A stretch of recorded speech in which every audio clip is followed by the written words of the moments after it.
there are what is conventionally called love, can be many different things, and there are many different levels to it.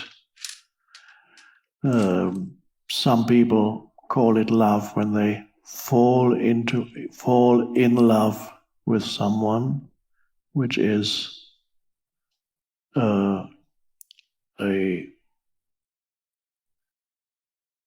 clinging, a needing that is partly, usually physical, emotional needing of the other. And that's called love, but that is a lower manifestation of what is love and can easily turn into its opposite from one moment to the next, as many people have experienced, how the person that you fall in love with, you hate a few days later, a few weeks later, suddenly love, hate are so closely related, the opposites in that kind of love. But the love for your children is a different matter. There's a strong emotional bond with your children, and it can probably, I haven't experienced a mother's love, but probably I can understand that you may get a sense of losing yourself in the other. And that is that strong emotional bond. And then there's another higher manifestation of love that may already be also part of your emotional bond, but it's probably a mixture of emotion plus something else. But that something else is spiritual love, and in some languages there's completely different words for different kinds of love. For example, in Greek there was eros. Eros is one kind of love, agape is another kind of love. What I'm talking about here now is agape, is the love of the other, because it comes from knowing who or what you are and recognizing yourself in the other. And that is we could call the spiritual love, and that's the direction in which you are moving. So the foundation for that is not, I would say, as it's conventionally called, loving yourself. That's a strange thing. Now, many people, quite a few, hate themselves more than they love themselves. Now, it's better, of course, to love yourself than to hate yourself.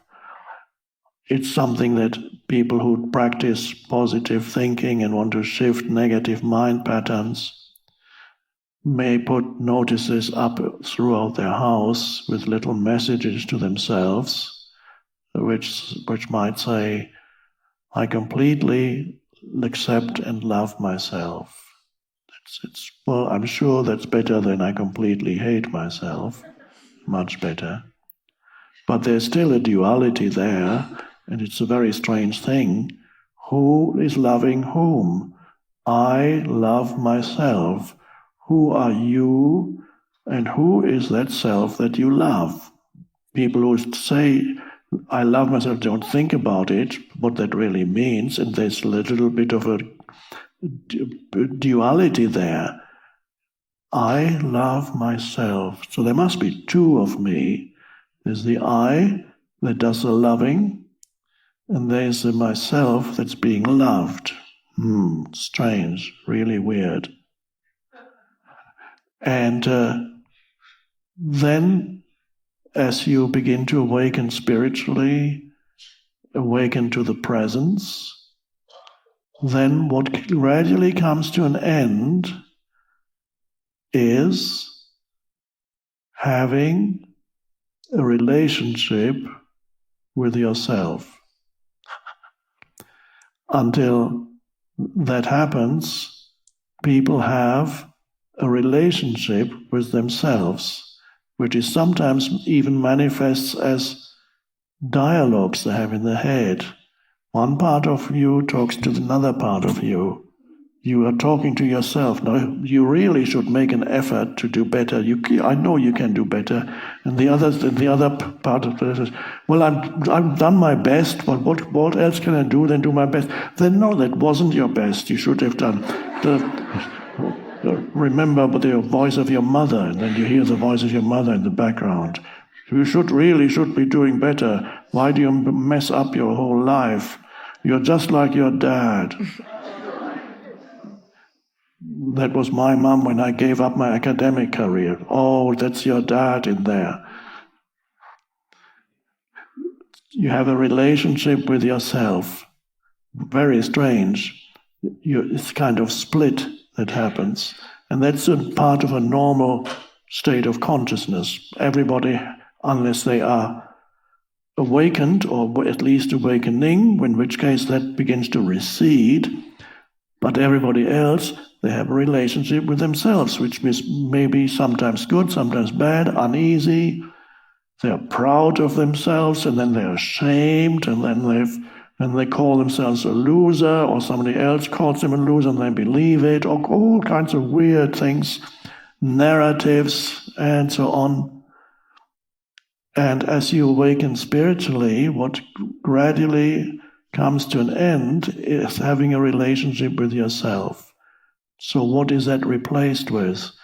When you no longer have a relationship with yourself, you are yourself. I am. There's no longer two of you here, there's just one. And that happens when you no longer live through a narrative in your head that creates two of you, sometimes even more than two. You have a whole crowd in there sometimes. And then you have various sub-personalities that are just lurking in the background, waiting to get triggered. So when you no longer have a relationship with yourself, that is the beginning of the end of living through a conceptual identity in your head. You have a certain set of opinions about who you are, which you've adopted from what other people, society tells you who you are. Or you're reacting against what society tells you about yourself, and you adopt the completely opposite position.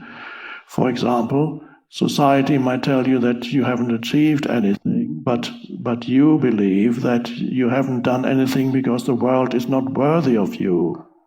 Because you could write the greatest book ever written, but what's the point? The world is crazy anyway, and can't be bothered. If I wrote a book, it would be the greatest ever. You can have all kinds of ideas about yourself, whether you adopt society's view of who you are, or you adopt a reactive position against it, it doesn't matter. When you transcend that, you just are yourself. You don't no longer live through an opinion in your head about who you are, because who you are is the presence. And that presence that you recognize in yourself as your essence, and when I talk about it, it's always a duality. It's not that you recognize the presence, it's the presence recognizes itself. You recognize. That's what arises. And then you look at the other. It might be your child. And then you have two things happening simultaneously. One is the emotional bond that you feel with people close to you, such as your children or other people that are very close to you. You feel an emotional bond, an emotional connection. But in addition, and more fundamentally, there is a recognition in you of the presence or the essence of the other, and that's not emotional. To recognize the essence of the other, but you can only recognize it through your own essence, the essence that you are. And then you look at the other and you can sense beyond the personality, they are consciousness. and you can look into their eyes, and no matter what behavior they manifest as personalities, you kind of sense something that is beyond that. And what you recognize then in the other is yourself, because it is the consciousness that you both share is the one consciousness. And to recognize the consciousness of the other as your consciousness, as one with your consciousness, that is spiritual love. And there you don't lose yourself. You have found yourself. And so you don't lose yourself in the other anymore. If there's only emotion, then you could lose yourself in the other. But the emotional bond, and then the recognition of the other as yourself happens with anyone. You have the same love for somebody you meet casually somewhere for a few minutes as to a close family member, but with a close family member you have the additional emotional bond. But the spiritual love does not single out one or two people as special. The specialness comes in on the emotional level, and that's fine. So that's gradually there will be a shift. The emotion will still be there, but there's an underlying recognition of the other because you've recognized who or what you are in your essence. And there's no longer, then emotion is fine. There's no loss of self in it anymore because you know who you are or what you are. So gradually that dimension, because I can predict, because you're here, that gradually that dimension will come more and more into and the relationship with your children. Yeah. And it doesn't do away with the emotion, but something deeper comes in. And that transcends the emotion. Transcend doesn't mean that it excludes it or it comes to an end. Transcend means it contains it, but it is much vaster.